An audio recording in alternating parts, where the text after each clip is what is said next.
Igbo mụrụ nze m ọzọ ekene m cheta na onye gị na ya na-akparịta ụbụbọ bụ Maazi-UC. N'ụbọchị nke taa achọrọ m igosi unu abụba maọbụ osisi a na-akpọ nchume n'asụsụ Igbo maọbụ ukwu abụba a na-akpọ nchume.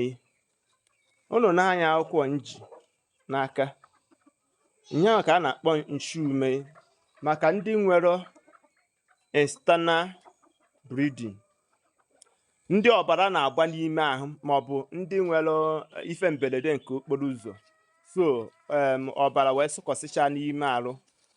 Akwụkwọ nji n'aka is one of the powerful herbs. Ife m na-agwa gị bụ ịrụ ụka ịfụnanya. Akwụkwọ nji na ukwu ya ebe a, ukwu a bụ ukwu ya, nke bụ ukwu ya, nke bụ abụba ya. So ya bụ osisi a m na-ekwu na-alụ ọtụtụ ọrụ dị iche iche. Nke bụ America wonder, ịrụ ụka ịfụnanya. Chọwara m abụba osisi a ebe ọbụla ịfụrụ ya, ka anyị hapụ na ị na-eyuzu nke ndị oyibo. Nke m na-agwa gị bụ number 1 herbs and most powerful plants enwere n'ala Igbo.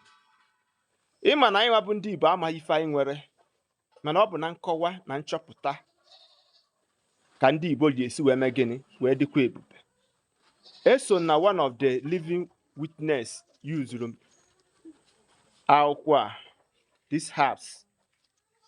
So nwanne m nwoke, n'oge gara aga ka m kọwara ife gbasara akwụkwọ, mana tata mụ na gị nọ abịago nka mme gịnị ka m kpapụta ya ka m gosikwa unu ukwu ya ọzọ.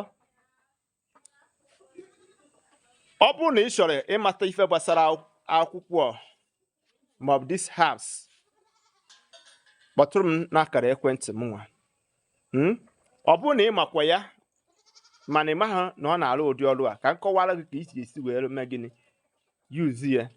Ịkpata akwụkwọ a ime gịnị, ịsaa ya ọfụma, sie ya, kpata ya nnukwu, sie ya. Isichaa ya ime gịnị, ịgbara ya ofu iko nwa. Ị nwere ohere maọbụ na ọ bụrụ na ị nọ oge esiri ya, ikuru mmiri ya nke dị ọkụ maa n'obi gị maọbụ maa n'ebe ahụ ọbara ọjọọ dị gị na-arụ. Merụ m ife ofu izu ụka.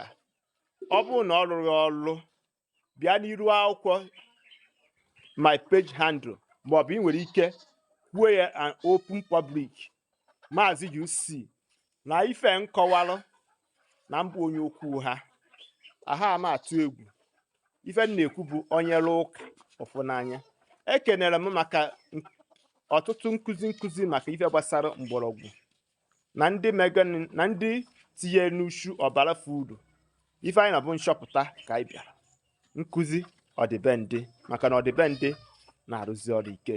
Igbo mụrụ nze m ọzọ asị m ndewo. Si ife ị nwere ike imedo elu gbasara m ozi a, sonyere na my YouTube page, tinye m akara subscribe ma ọ yali notification bell oge ọbụla m wejere ife ozi ka ị nwee ike ijefu ya. Cheta na ọ bụ maka nkọwa ife gbasara akwụkwọ nchume nke nji n'aka.